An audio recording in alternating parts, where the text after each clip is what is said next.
ये सद्गुरुदेव की जय। संत समाज की, भक्त समाज की, मातृशक्ति जगदम्बा की, नन्हे मुन्ने बच्चों की जय। सद्गुरु चरण वंदन करो, मंगल विधि सब काज, शुभ कार्य प्रारंभ करूं, राखो सद्गुरु लाज।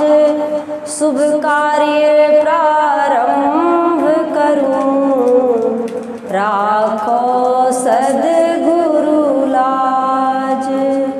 समय निकलता जा रहा, कर सुमिरन हर रोज, तेरे अंदर सब कुछ बंदे, खोज सके तो खोज।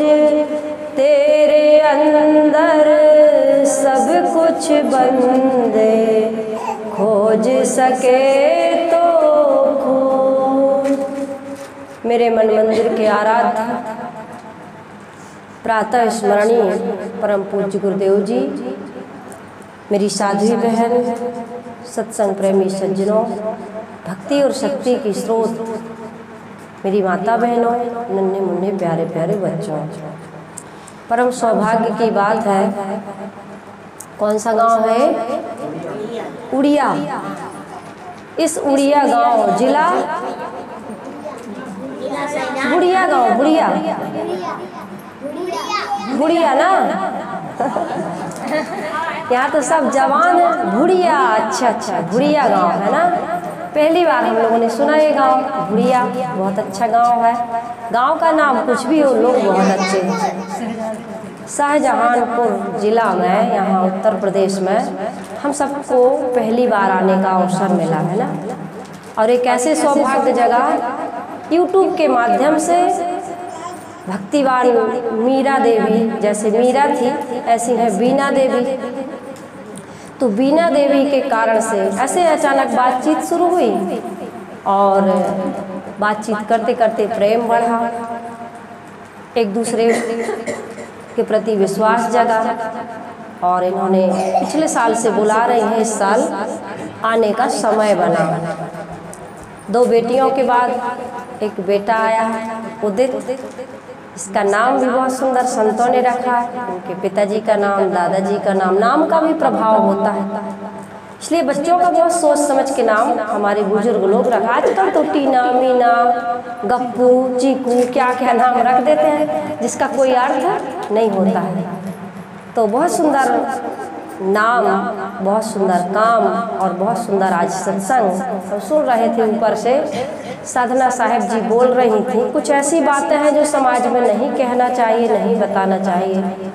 बच्ची है, खुल के सब कुछ बता रही थी। इनके मन में यही रहता है कि हमारी जो बच्चियां हैं, बेटियां हैं, बच्चे हैं, वो संस्कारवान बने, अच्छे संस्कार पाएँ, अपने जीवन को सुंदर बनाएं, अपने माता पिता का सुयश फैलाएं और समाज को एक अच्छी व्यवस्था दें। क्योंकि ये छोटे छोटे से फूल से बच्चे, नाजुक बच्चे, इनके जीवन में कैसी भूल हो जाती है और कैसे सूल आ जाता है, संताप आ जाता है, दुख आ जाता है, कैसे परिवार की अपनी बेइज्जती हो जाती है, खुद पता नहीं चल पाता, बच्चों को बाद में पछताते हैं। तो इनका यही प्रयास था। कुछ बातें आप लोगों को अच्छी नहीं लगी होंगी, गांव के लोग हैं, किसी की भी सामने ऐसी बातें करो तो बुरा लगता है थोड़ा सा, है ना। लेकिन ये बातें हम सब यहाँ माताएं बहनें हैं, कुछ भाई लोग भी हैं, इनकी चर्चा नहीं करेंगे। इस पर बच्चों को नहीं बताया जाएगा तो बच्चे सावधान कैसे होंगे। तो मौका मिलता है तो ज़रूर बातों को कहा जाता है। मेरा आज का विषय है कि हमारे जीवन में हम सबको घर के बीच, परिवार के बीच, समाज के बीच रहकर भगवान की प्राप्ति, ईश्वर की प्राप्ति, ब्रह्म की प्राप्ति, परमात्मा की प्राप्ति कैसे हो। सब चाहते हैं। स्त्री हो, पुरुष हो, बच्चे हो, बूढ़े हो, ग्रस्त हो, विरक्त हो, सब चाहते हैं अपने जीवन में परमात्मा की प्राप्ति। तो वो कहाँ मिलेगा, कैसे मिलेगा, क्या हमसे दूर है, इसके विषय में हम नहीं जानते, है ना। तो सदगुरु कबीर साहिब जी कहते हैं कि वह परमात्मा, कबीर ही साहिब नहीं कहते हैं। रामायण पढ़ के देखिए, गीता पढ़ के देखिए, भागवत पढ़ के देखिए, बीजक पढ़ के देखिए, किसी भी महापुरुष की वाणी सुनिए, अंत में यही बताया जाता है कि वह भगवान, वह ईश्वर, वह परमात्मा हमसे दूर, हमसे अलग नहीं। सुने होंगे आप लोग भी। तो कबीर साहिब जी की साखी के माध्यम से थोड़ी सी चर्चा रखूंगी। 4 बजे तक चलेगा। माता बहनों का विशेष कार्य रहता है यहाँ, माता बहनें ही हैं, त्योहार का समय है। और ज्ञान थोड़े, बीज कितना छोटा रहता है, बिल्कुल छोटा। बट का बीज कितना छोटा, इतना महीन, लेकिन उसमें विशाल वृक्ष होता है। तो बीज रूप में भी यदि थोड़ा भी मिले, गोस्वामी जी भी कहते ना, एक घड़ी आधी घड़ी, कितनी घड़ी, एक घड़ी, उसमें कहा एक घड़ी नहीं कर सकते हम, तो कहा आधी घड़ी, एक घड़ी आधी घड़ी, आधी में पुनी आधी और आधा, चौथा हिस्सा, तुलसी चर्चा राम की कटे कोटि अपराध।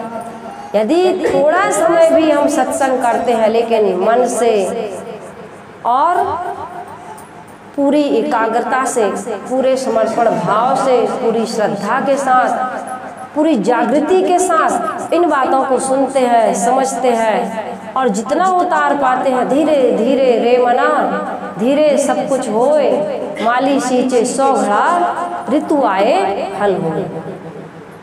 पौधा हम जमीन में डालते हैं, तुरंत नहीं उग जाता है, ना तुरंत बड़ा हो जाता है, ना फूल आते हैं, ना फल आते हैं। धैर्य रखना पड़ता है, समय का इंतजार करते हैं, परिश्रम करते रहते हैं, पानी खाद सब देते हैं, मनुष्य से, पशु से उसकी सुरक्षा करते हैं। धीरे धीरे फूल भी लगता है, फल भी लगता है, छाया भी आती है, अघा करके खाते हैं। तो इसी प्रकार से इस सत्संग में जो लगता है, धीरे धीरे लगे लगे उसके जीवन में बहुत बड़ा फल मिलता है। समय काय का फल मिलता है, सुख का, संतोष का, धैर्य का, प्रसन्नता का, मनोवांछित कामनाओं की पूर्ति का होता है। इस मानव जीवन में सब कुछ संभव है, सब कुछ मिलता है, हम लग नहीं पाते, कर नहीं पाते, इसमें लाभ समझते नहीं। तो हमें प्रभु की प्राप्ति कैसे हो, ईश्वर की प्राप्ति कैसे हो। ये प्रभु, ये ईश्वर, ये परमात्मा कोई बड़ी चीज़ नहीं है, किसी आकाश पाताल में नहीं मिलता है। कहाँ मिलता है, हमारे अंदर ही छुप के बैठा हुआ है, सब में राम रूप समाया हुआ है। कहते ना, गोस्वामी जी ने कहा, मैं अभी गोस्वामी जी की बात बता रही, सिया राम मैं सब जग जानी, करहूँ प्रणाम जोर जुग पानी। क्या कह रहा है, सिया राम मैं सब जग जानी। गोस्वामी जी तो कहते हैं कि कण कण में भगवान है, लेकिन कण कण में संभव नहीं है, इसलिए मैं इसका खंडन कर देती हूँ। पहले स्टेबल में, कुर्सी में, स्माइक में, मोबाइल में, लीड में, पलंग में कहीं भी भगवान नहीं है। कण कण हो गया है, कण कण में नहीं है, घट घट, जहाँ भी देहधारी है, जहाँ भी घटधारी है, शरीरधारी है, वहाँ जीव है। चींटी से लेकर हाथी तक सभी योनि और खानी में रहने वाला ये जीव क्या है, शिव है। लेकिन ये शिव होते हुए भी हमें उस रूप में दिखाई नहीं देता। क्यों नहीं देता? अब मैं सदगुरु कबीर साहिब जी की साखी कहूँ। कृष्ण ने अर्जुन से कहा है गीता में कि सभी भूत प्राणियों के अंदर में निवास करने वाले ये आत्मा, यही परमात्मा, यही मैं हूँ, इनके साथ सुंदर व्यवहार करो। तो भगवान मिलेंगे कैसे? कबीर साहब ने कहा, ज्यों तिल माही तेल है। कहाँ है तेल? तिली में। कहाँ है तेल? तिली में। ज्यों तिल माही तेल है, ज्यों चकमक में आग, तेरा साईं तुझ में जाग सके तो जाग। कबीर साहब ने क्या कहा? ध्यान से सुनिएगा आप लोग, है ना। कबीर साहिब जी प्रभु प्राप्ति का मार्ग बता रहे हैं, पहचान बता रहे हैं कि भगवान है तो हमारे अंदर, सभी भूत प्राणियों के अंदर है, इस बच्चे के अंदर है, पति के अंदर है, पत्नी के अंदर है, सभी के अंदर है, वो दिखाई नहीं देते, इसलिए हम अच्छा व्यवहार नहीं कर पाते लोगों के साथ। तो मिलेंगे कैसे? एक प्रयोग के द्वारा। कबीर साहब ने बताया, ज्यों तिल माही तेल है, तिली में तेल है ना, सरसों में तेल है, फल्ली में तेल है, सोयाबीन में तेल है कि नहीं? निकालते हैं ना, लेकिन क्या दिखाई देता है बताओ माता बहन? तिल्ली में तेल है लेकिन हमें दिखाई देता है क्या? नहीं देता, देगा भी नहीं। कब देगा? कब देगा? एक प्रयोग के बाद। गन्ना में गुड़ है, चीनी है, लेकिन दिखाई नहीं देती, कब देगी? प्रयोग के बाद। ज्यों तिल माही तेल है, ज्यों चकमक में आग, चकमक में आग है, चकमक पत्थर बच्चे नहीं जानते होंगे, जानते हो बच्चों चकमक पत्थर में आग होता है? नहीं जानते, क्योंकि चकमक पत्थर देखे नहीं। एक पत्थर होता, मैंने देखा बचपन में, ये बड़े साधारण लोगों के पास होता है, गाय भैंस चराने वाले ग्वाला होते हैं, बरसात का मौसम है, ये जो उसका पेड़ होता है ना, क्या कहते हैं उसको, सैमल, सैमल का पेड़, उसमें एक रुई निकलती है, उस रुई को रखे रहते हैं डिब्बी में, बहुत गर्म होती है वो।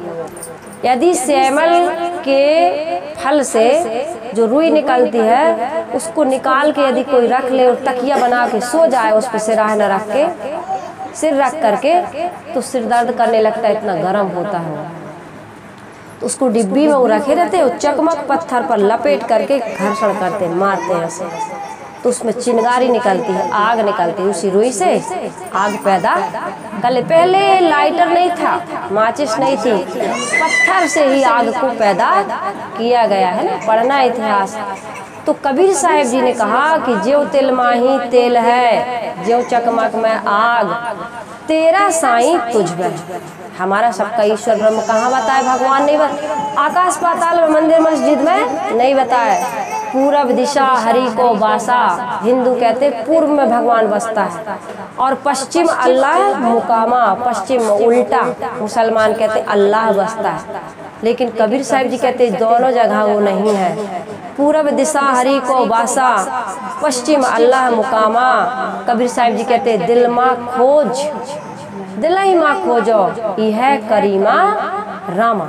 करीम और केशव, हरि और हजरत, ईश्वर ब्रह्म परमात्मा जो भी कहाँ बसता है? सभी भूत प्राणियों के हृदय में। मिलेगा कैसे हो? प्रयोग के द्वारा। अभी हमारे अंदर क्या है? परमात्मा का उद्घाटन हमने नहीं किया, हम विकारों में ढके हुए। जैसे कोई मूर्ति होती है, उस पर कपड़ा ढाक दो, पता चलता है क्या किस चीज की मूर्ति है? चलता है पता? नहीं चलता। यदि अनावरण न किया जाए, आवरण में ढकी हुई है, कपड़े से ढकी है मूर्ति, तो क्या हमें पता चलता है मूर्ति किसकी है और कैसी है?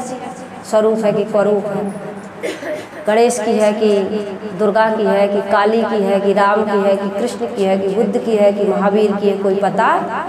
समझ में आ रहा है माता बहनों? बातें समझ रही हो ना? इसी प्रकार हमें अपने स्वरूप का बोध नहीं है, हमें अपने स्वरूप का बोध प्राप्त करना है। मेरा स्वरूप कैसा है?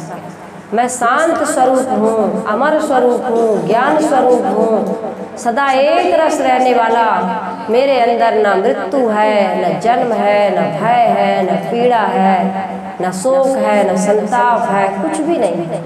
देखो बीना देवी लिखी है यहाँ, मेरा स्वरूप कैसा है? अजर हम, अमर हम, अखंडम अनुपम, अहम शुद्ध चैतन्य ज्ञान स्वरूपम।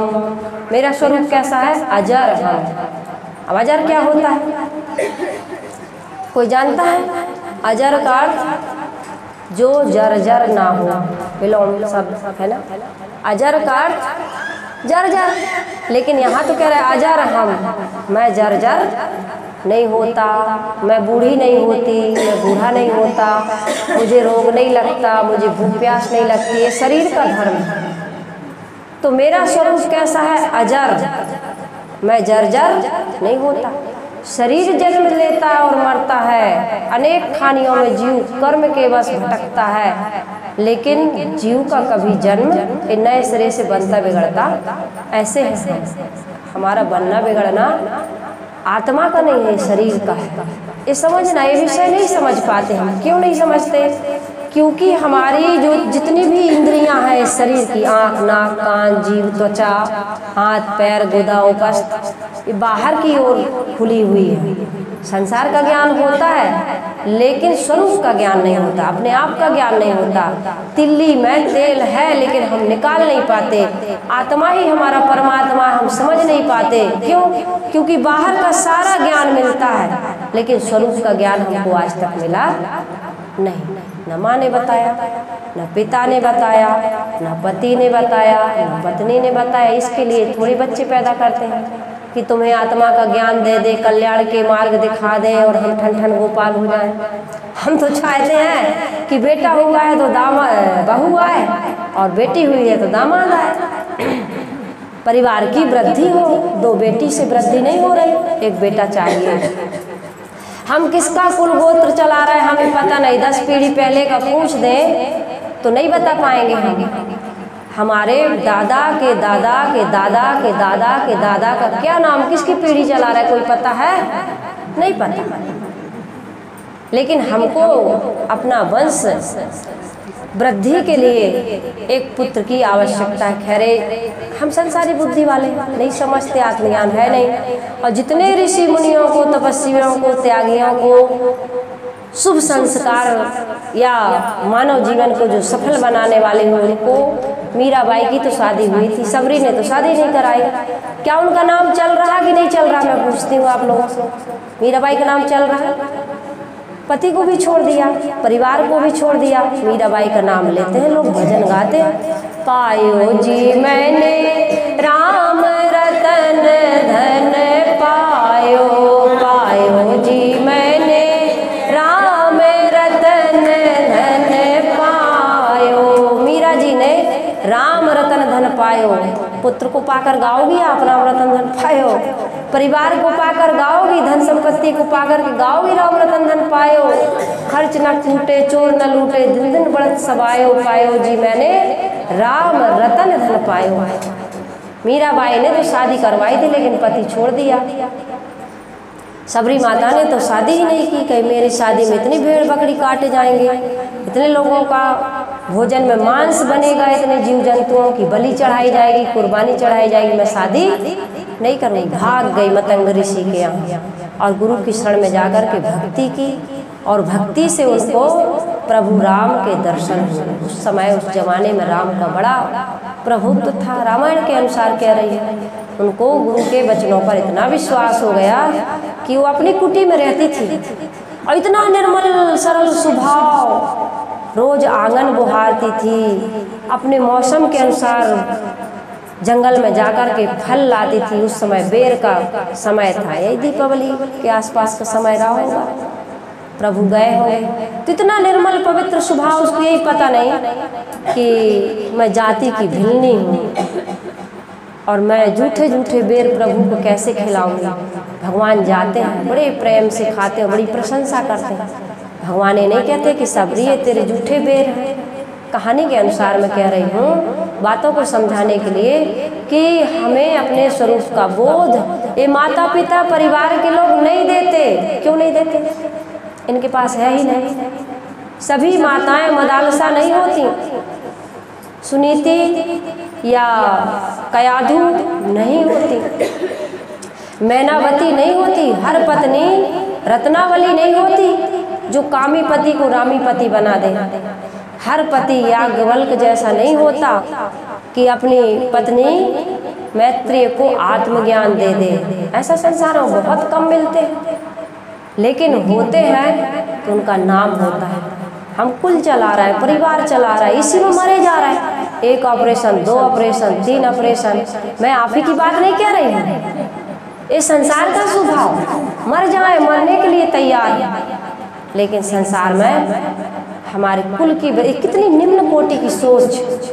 मैंने बताया मीरा के बारे में, ऐसा जीवन जियो ना क्या जरूरत है अपने इतने सुंदर मानव जीवन को इतना रिक्स लेकर के मौत के मुंह से निकल के माताएं संतान पैदा करती हैं। मैं विरोध नहीं कर रही हूँ, मैं संसार के अज्ञानता को बता रही हूँ। हमें मानव जीवन मिला है, जरूरी नहीं है कि शादी करें, विवाह करें, बाल बच्चे पैदा करें, इसमें मर खप जाए, इसके लिए जीवन नहीं मिला है। गोस्वामी जी कहते हैं बड़े भाग्य मानुष तन पावा, सुर दुर्लभ सद ग्रंथ ही गावा, साधन दाम मोक्ष कर द्वारा, पाए न जेहि पर लोक संवारा, स्वर्ग नरक अपवर्ग निशनी, ज्ञान वैराग्य भक्ति सुख देनी। क्या कह रहे गोस्वामी जी?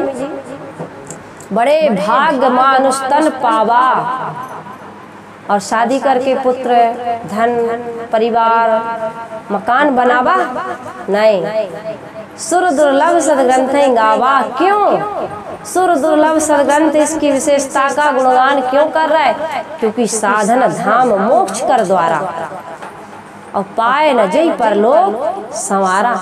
ये साधन का धाम, ये मोक्ष का दरवाजा है, इसको पाकर के परलोक संवारो। हम लोग को ही संभालते रह जाते हैं, इसकी भी जरूरत है। आपने पुत्र परिवार पैदा किया, बनाया, आप उसमें सुरक्षित है।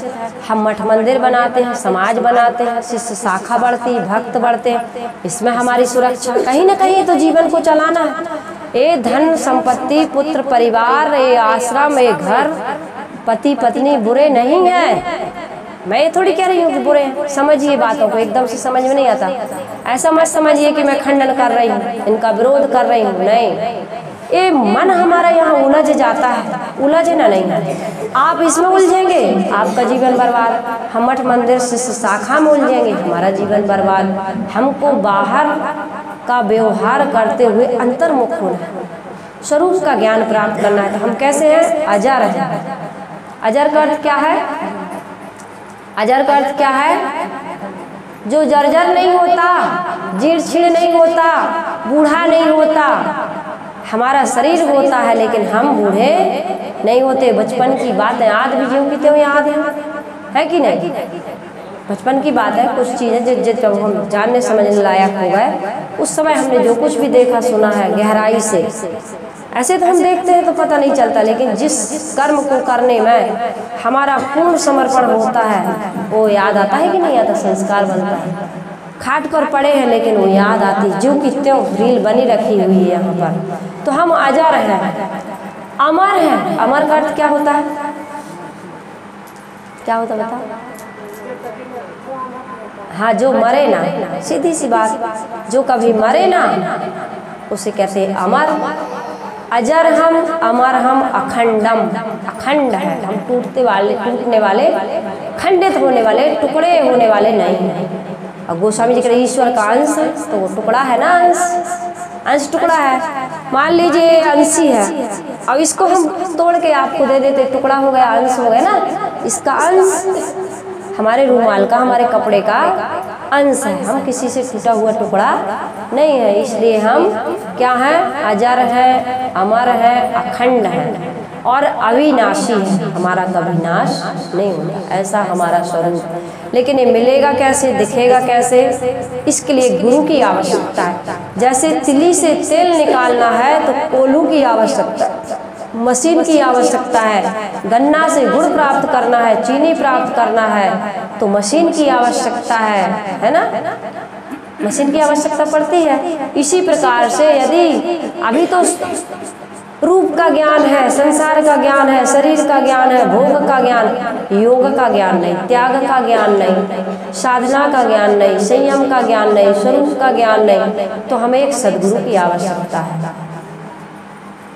सद्गुरु नहीं मिलेंगे, नहीं मिले इसलिए हमको स्वरूप का ज्ञान नहीं हुआ। इसलिए हमारा जीवन अनगढ़ पत्थर की तरह है। इसमें शिव की मूर्ति भी छिपी है, इसमें विष्णु की भी छिपी, राम की भी, कृष्ण की भी, बुद्ध की भी, महावीर की भी। हम छोटा सा बच्चा होता है ना, बच्चे को जो बनाना चाहें वो बच्चा बन जाता है। कैसे बन जाता है? बनाने वाला चाहिए, बनाने वाला चाहिए। अनगढ़ पत्थर है, मूर्ति छिपी है उसमें।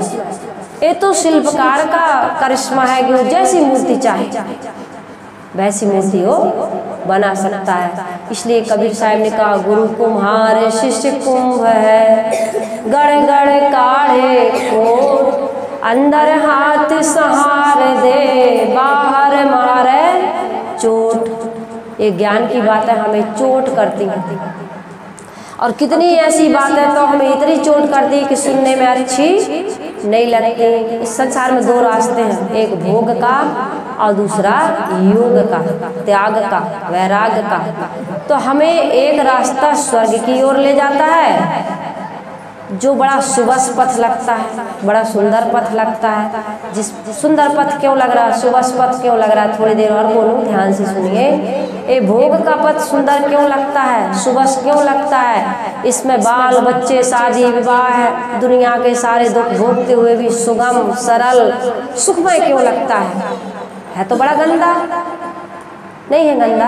शरीर की सफाई रोज करो। अभी देखिए सर्दी जुकाम है, मुंह से कितना बलगम आता है। जिस मुंह से हम बलगम थूकते हैं उसी बलगम को कोई कहे कि फिर से मुंह में रख लो, रखेंगे? कितनी घृणा होगी। अपने ही शरीर से निकला हुआ गंदगी नाक में, आँख में, कान में कहीं भी उंगली डाल दो और कहो मुँह पर रख लो, जीभ पे रखोगे, अपने ही शरीर का है। कबीर साहब ने कहा, 10 द्वार नरक भरी बूढ़े, तू गंदी को बेड़ो, गंदगी की जहाज चलऊका टेढ़ो टेढ़ो टेढ़ो। शरीर की सफाई ना करें तो किसी को दिखाने लायक नहीं रहेंगे। सुंदर देही देख के मत कर तू अनुराग, मढ़ी न होती चाम तो जीवित खाते काग।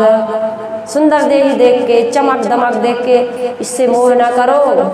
बड़ी सुंदर आँख है, बड़े सुंदर कान है, बड़े सुंदर बाल है, गाल है, बड़े सुंदर सुंदर गाना, काम वासना को उत्तेजित करने वाले बड़े श्रृंगारिक गीत चलते हैं। इस नाशमान क्षण भंगुर गंदे शरीर की कितनी महिमा गाई जा रही है।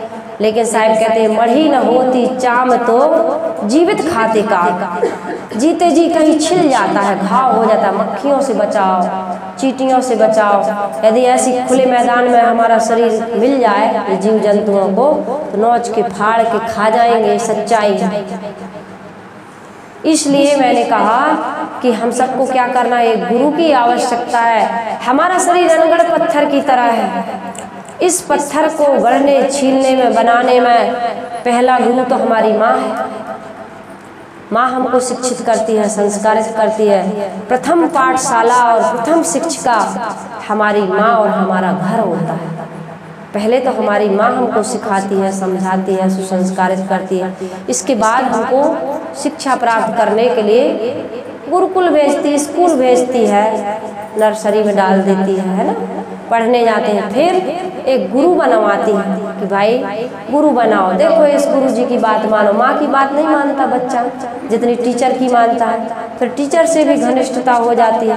फिर एक गुरु बनाया जाता है। गुरु बीच बीच में आते हैं। जिस घर में गुरु आते हैं, जिस घर में सत्संग होता है, गुरुवाणी होती है, संध्या पाठ होता है, जो जिसको जो अच्छा लगता है करते हैं लोग। लेकिन निर्णय की वाणी हो वहाँ वास्तविकता का, यथार्थ का बोध हो। ये नहीं कि महिमा गा लिए, महिमा गा लेते, शेर पे सवार होके आजा मेरी माँ, और सचमुच में शेर पे सवार होके आ जाए माँ तो बचोगे एक हाथ दो वहाँ, रुकोगे, ठहरोगे, शेर को देख करके भाग जाओगे। कोई नहीं रुकने वाला। शेर ही बस आ जाए, माँ ना आए तो भी घबरा जाओगे। और शेर पर सवार होके आ भी जाएगी तो क्या करेगी? दुष्टों का संहार जैसे उसने किया, जिस कारण से आज वो महान बनी। हमको भी अपने जीवन में दोषों को, दुर्गुणों को, बुराइयों को दूर करना है। आप डिस्टर्ब मत होइए, आवाज़ जा रही है। यदि नहीं भी चलेगा तब भी आवाज़ जाएगी सबके पास, है ना। सुनिए आप ध्यान से। तो मैं ये कह रही थी कि दो मार्ग हैं। ये भोग का मार्ग बड़ा सरल लगता है, सुगम लगता है, सुंदर लगता है। क्यों लगता है? इस पर हम चल रहे हैं अनादिकाल से। जिसके यहाँ जिस रास्ते पर हम चलते रहते हैं तो पर्दा जैसे हम आप मिले नहीं तो बड़ा भय लगता है, संकोच लगता है। डर लगता है, पता नहीं कैसी है साहब, इस गांव के लोग कैसे क्या। धीरे धीरे घनिष्ठता हो जाती, डर भय समाप्त हो जाता है। रोज बात करते हैं और बात करते करते जो आकर्षण होता है वो लड़ाई झगड़ा में भी बदल जाता है, सारी बातें होने लगती हैं। तो ये मार्ग हमको सरल इसलिए लग रहा है, भोग का दुखपूर्ण होते हुए, घृणित होते हुए, प्रतिकूल होते हुए, कष्ट पाते हुए भी, क्योंकि इस पर हम अनादिकाल से चल रहे हैं। लेकिन अच्छा तो लग रहा है, लेकिन परिणाम क्या होगा? नरक। परिणाम क्या होगा? दुख, चिंता, भय, अशांति, पीड़ा, पश्चाताप। बुजुर्गों से जाकर के मिल करके आप देखिए, अंत में कितने लोग पश्चाताप करते हैं कि जिस काम के लिए आए थे हरि भजन को, औटल लगे कपास। आए थे भजन करने के लिए, सत्संग करने के लिए, सेवा स्वाध्याय साधना के लिए, परमार्थ के लिए, पुण्य के लिए, वो काम नहीं कर पाए। तो ये रास्ता हमारा क्या है? सुंदर तो लग रहा है, सुखमय लग रहा है, स्वर्गमय लग रहा है, लेकिन पहुंचाएगा नरक को। लेकिन जो रास्ता कठिन लगता है, सेवा करो, ध्यान करो, सत्संग करो, दान करो, पुण्य करो, महात्माओं की भक्ति करो, उनको बुलाओ, उनकी सेवा करो। देखो बीना जी के यहाँ आए, हालत हम लोगों की खराब थी, इन्होंने बुलाया, बढ़िया से भोजन जलपान और दवाइयाँ, सेवा, बढ़िया से मीठी वाणी, बच्चों के साथ सुंदर बात व्यवहार, सब कुछ हो रहा है, सत्संग हो रहा है। देखिए लोग कहते हैं साहब त्योहार में टाइम नहीं मिलता, इन्होंने त्योहार में बुलाया। हमारे यहाँ दीपावली का त्योहार है, साहब जी आप आइए, बढ़िया से दीपावली का त्योहार मनाएंगे, सब माता बहन हम लोग सत्संग करेंगे, बच्चों को अच्छे संस्कार मिलेंगे। लोग रोज अपना काम करते हैं, लेकिन इन कामों के लिए कहते साहब जी समय नहीं, थक जाते हैं, बच्चे परेशान करते हैं, ऑफिस है, नौकरी है, घर का काम है, नहीं हो पाएगा। कितने लोग नहीं बुलाते, इन्होंने समय निकाला। और जो इतने लोग समझदार होते हैं समय निकाले। तो ये रास्ता कठिन लगता है, रोज के काम कर लेते हैं, वो सहज लगता है, सरल लगता है, लेकिन सत्संग करो, अलग से दिया बाती करो, कुछ सुमरन संध्या सेवा स्वाध्याय करो, कठिन लगता है। साहब इसकी क्या ज़रूरत है, इससे क्या मिलेगा, इसके लिए हमें समय नहीं मिलता है, ऐसा लोग कह देते हैं। तो इससे क्या होगा? ये कठिन लग रहा है आज। कबीर साहब जी कहते हैं, जस दुख देख रहो यह अवसर, अस सुख हुई है पाए हो। आज तुम्हें सेवा करना कठिन लगता है, माता पिता की सेवा करना, बड़े बुजुर्गों का सम्मान करना, संत महात्माओं की सेवा करना, उनको दान दक्षिणा देना, उनकी सेवा करना, उनका सत्संग सुनना बड़ा कठिन लगता है। 1 घंटे का समय बड़ा कष्टमय होता है, लेकिन यहाँ आकर के जो हम सुनते हैं, समझते हैं, इसके अनुसार रहनी और आचरण बनाते हैं, इससे हमारा भविष्य अच्छा बनता है। तो मैंने कहा कि परमात्मा के दर्शन कहाँ होंगे? बाहर नहीं होंगे, इन्हीं भूत प्राणियों के अंदर होंगे। कब? बच्चों में भगवान क्यों नहीं दिखते? क्योंकि बच्चों ने अपने जीवन को सुंदर नहीं बनाया। बूढ़ों में भगवान के दर्शन क्यों नहीं होते? क्योंकि बूढ़ों ने भी अपना जीवन सुंदर नहीं बनाया। जवानों में भगवान के दर्शन क्यों नहीं होते? क्योंकि जवानों ने भी अपने जीवन को सुंदर नहीं बनाया। अरे जो महापुरुष अपना जीवन सुंदर बना लेते हैं, उसको तो कुत्ते में भी भगवान दिखते। एक नाथ महाराज विट्ठल भगवान के पीछे पीछे दौड़ते हैं। अरे विट्ठल भगवान, रोटी में घी तो लगा लो, तुमने रोटी में घी नहीं लगाया, रूखी रोटी कैसे खाओगे भगवान? उनको कुत्ते में भगवान। एक नाथ महाराज से लोगों ने कहा कि चलो भाई श्रावण का महीना है, कांवर चढ़ाते हैं शंकर भगवान को। कहा भाई हम तो रोज कांवर चढ़ाते हैं, अपने माता पिता की सेवा करते हैं, पत्नी बच्चों के साथ सुंदर व्यवहार करते हैं, एक कांवर ही तो चढ़ा रहा है। बूढ़े बैठे हैं, उनको बीपी शुगर है, डायबिटीज है, तबीयत ठीक नहीं है, समय से जलपान चाहिए, नाश्ता चाहिए, भोजन चाहिए, रोटी चाहिए, उनको गर्म पानी चाहिए, दवाइयाँ चाहिए, ये नहीं कर पा रहा है। एक नाथ जी महाराज ने कहा हम तो यही करते हैं भाई, अपने परिवार आसपास के लोगों की सेवा करते हैं, हम उधर शंकर भगवान को जल चढ़ाने नहीं जाते। लोगों ने खूब समझाया, उलाह न दिया, अरे तुम यही सब करते रहते हो, चलो भगवान के दर्शन करो, वहाँ चलो। उनको जल चढ़ाओ, बहुत बड़ा फल मिलता है।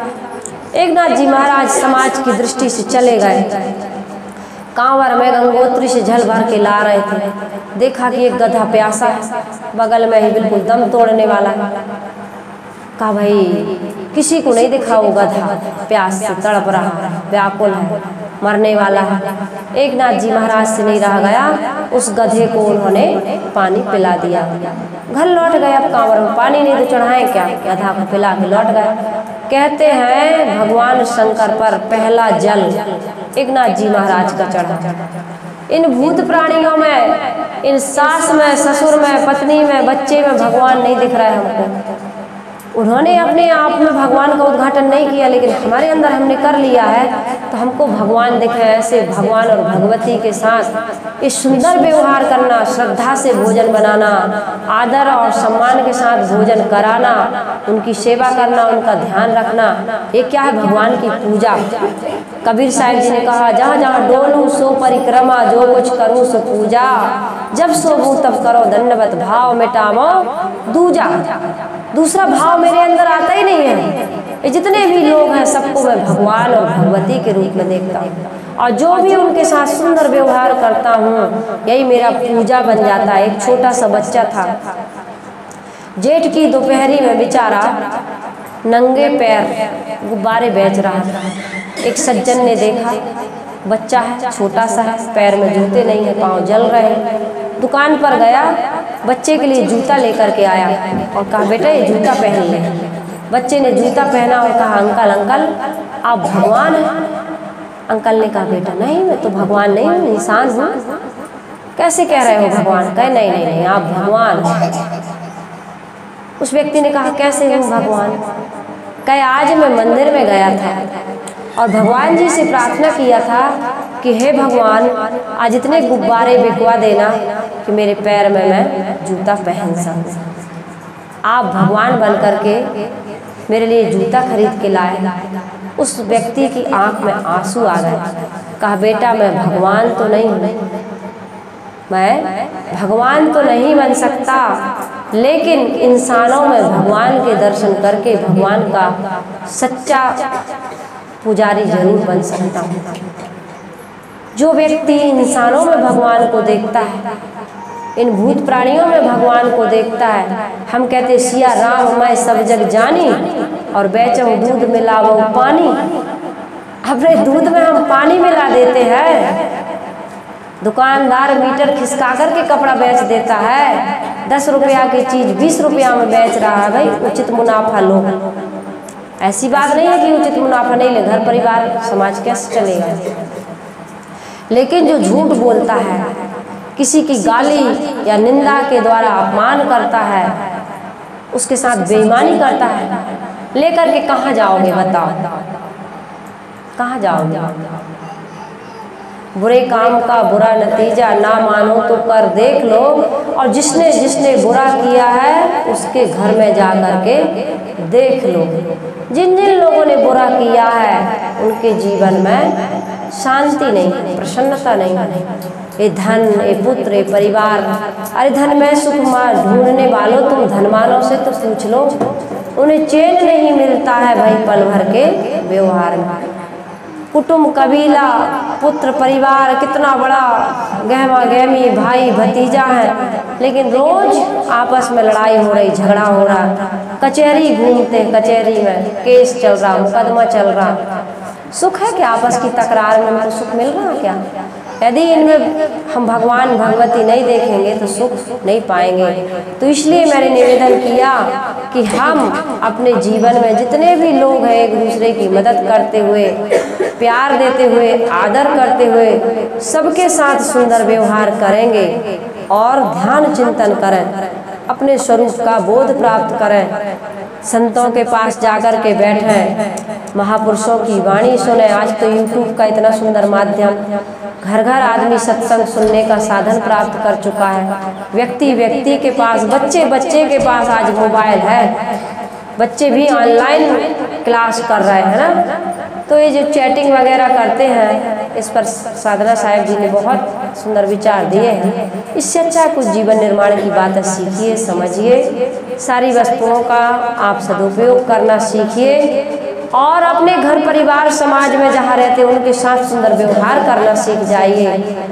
तो हमारा ये जीवन क्या होगा, अंत में बड़ा सुकून देने वाला होगा, शांति देने वाला होगा, प्रसन्नता देने वाला होगा। एक दिन बुढ़ापा आएगा, जर्जरता आएगी, शरीर में रोग व्याधि भी आ सकती है, अचानक भी शरीर छूट सकता है, आए हैं तो जाना ही पड़ेगा। चाहे जितना कमा ले सब छोड़ के जाएंगे। इसके लिए छल नहीं करना है, कपट नहीं करना है, ज़्यादा लोभ लालच नहीं करना है। इसका सदुपयोग करते हुए यहीं मिले यहीं लगा करके अपने जीवन में शुभ संस्कारों की पूंजी अर्जित करना है। मिला है, चाहे हम अपने शरीर में लगा दें, चाहे घर परिवार में लगा दें, चाहे समाज में लगा दें। थोड़ा थोड़ा साईं इतना दीजिए, जामे कुटुंब समाए, मैं भी भूखा ना रहूं, साधु न भूखा जाए। धन की इतनी ही उपयोगिता है।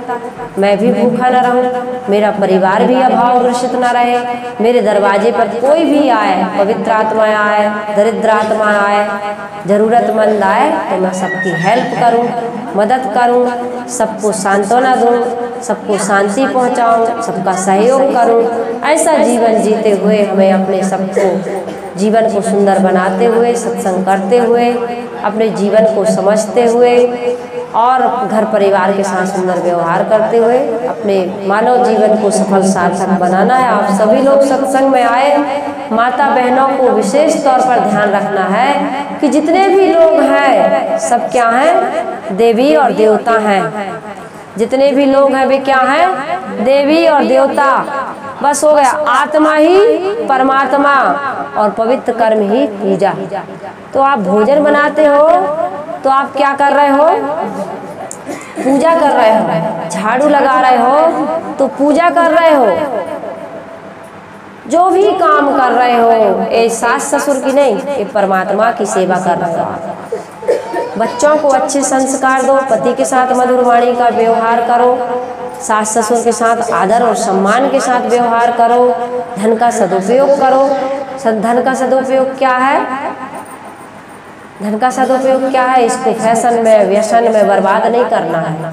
जहाँ हम 500 की साड़ी पहन करके कोई भी त्योहार या कोई भी फंक्शन निपटा सकते हैं, वहाँ 5000 की साड़ी पहनने की जरूरत नहीं है। जहाँ सादा सिंपल रह करके हम अपने चेहरे को धो लो, साबुन से साफ कर लो, जो भी क्रीम पाउडर साधारण क्रीम पाउडर तो हमारी त्वचा को खराब करते हैं।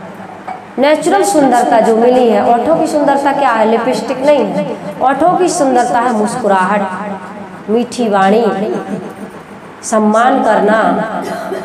आँखों की सुंदरता है काजल लगाने से नहीं है, सुरमा धानी सुरमा लगाने से, कहीं कहीं लगाते हैं लोग आज भी।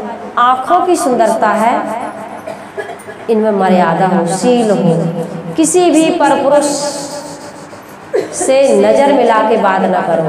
आपकी नज़र से नज़र नहीं मिलनी चाहिए, आपकी दृष्टि ओठों पर होनी चाहिए, चेहरे की कहीं और अन्य जगह नज़र से स्कैन करते हैं ना नज़र को। अब तो आया है ना आधार कार्ड में, क्या स्कैन किया जाता है, आँख ही स्कैन की जाती है ना। तो ये आँखों से बड़ा आकर्षण होता है। हमारा मन, कबीर साहिब जी कहते हैं, नैनन आंगे मन मसे, पलक पलक करे दौर, 3 लोक मन भूप है, मन पूजा सब ठौर। अपने मन को आँखों में जो बसता है उसको थोड़ा सा आँख को डाउन रखिए। लोग नज़र से नज़र बात मिला करके बात करते हैं, नज़र नीचे कर कह देते हैं ना, नज़र नीचे करके बात कर, जुबान नीचे करके बात कर। तो थोड़ा सा विनम्रता से, सरलता से, निष्कपटता से व्यवहार करें। ये सब मर्यादा की चीज़ें हैं, आज भूलते जा रहे हैं लोग। इनको हमको याद करना है, बड़े बुजुर्ग बताएंगे, हमारे घर के जो मुखिया हैं, गुरुजन हैं, संतजन हैं, वो बताएंगे। तो जीवन में सत्संग करते रहिए और अपने जीवन को सुंदर, निर्मल, पवित्र बनाते रहिए, क्योंकि हमारे अंदर की कमियों को, कसर को, खोट को सद्गुरु ही निकालेंगे, संत ही निकालेंगे, परिवार के माता पिता समझदार लोग ही निकालेंगे। और दूसरी चीज, हमारे अंदर छिपा हुआ, बैठा हुआ परमात्मा, उसका उद्घाटन हमें करना है। स्वरूप से परिचित है, रूप से परिचित है, हमें स्वरूप से परिचित करना, परिचय करना। स्वरूप अंदर छिपा बैठा हुआ है, अपने स्वरूप का उद्घाटन करें सत्संग के द्वारा, सेवा के द्वारा, स्वाध्याय के द्वारा, ध्यान स्मरण के द्वारा, तभी हमारा ये मानव जीवन सफल सार्थक होगा। मैंने काफ़ी देर तक आपके सामने अपने विचार रखे, इन विचारों के अनुसार आप अपना जीवन बनाएं और इस जीवन को सफल सार्थक बनाएं। इस दीपावली के शुभ अवसर पर सभी माता बहनों को, सुनने वालों को मेरी हार्दिक शुभकामनाएं। सबका जीवन सुखमय हो, मंगलमय हो। इसी के साथ मैं अपनी वाणी को विराम दे रही हूँ। बोलिए सद्गुरुदेव